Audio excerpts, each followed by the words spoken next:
नमो सिद्धानंद, नमो लोहे सर्वसावनम। आप सभी को जय जिनेंद्र। इस प्रतियोगिता के माध्यम से मैं रेणुका जैन संस्कार या शिक्षा जरूरी इस पर बोलना चाहूंगी।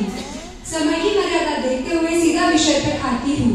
कुछ वर्षों पहले केरला में एक गर्भवती हत्ती को अनानास में फटाके देके मारा गया। यूँ देखा जाए तो केरला देश का सर्व शिक्षित राज्य है, पर वहाँ पर यह क्रूरता का प्रदर्शन देखकर हमारा हृदय कांप उठता है।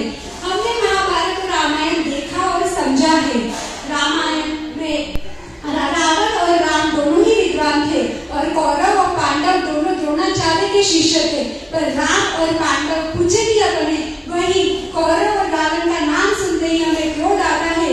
इनका अंतर हम संस्कारों के माध्यम से तय करते हैं और यह दोनों उदाहरण संस्कारों का महत्व स्पष्ट करते हैं।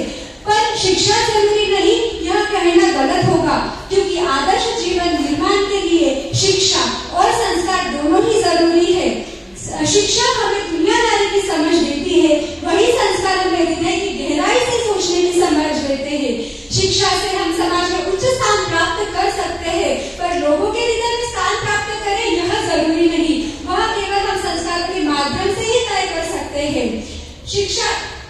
शिक्षा हमें बुद्धि का विकास करवाती है, वही संस्कार हमारे हृदय की विशालता का विकास करवाते हैं। शिक्षा हमें हाय हेलो बोलना सिखाती है, पर संस्कार हमें विनम्रता से नमस्ते और जय जिनेंद्र बोलना सिखाते हैं। यूँ देखा जाए संस्कार और शिक्षा का तराजू में तोलना किया जाए तो संस्कार का पलड़ा हमेशा ही ऊंचा रहेगा, क्योंकि जीवन के आदर्श जीवन के विकास के लिए शिक्षा का पहिया जरूरी, संस्कार का पहिया मजबूत होना बहुत जरूरी है।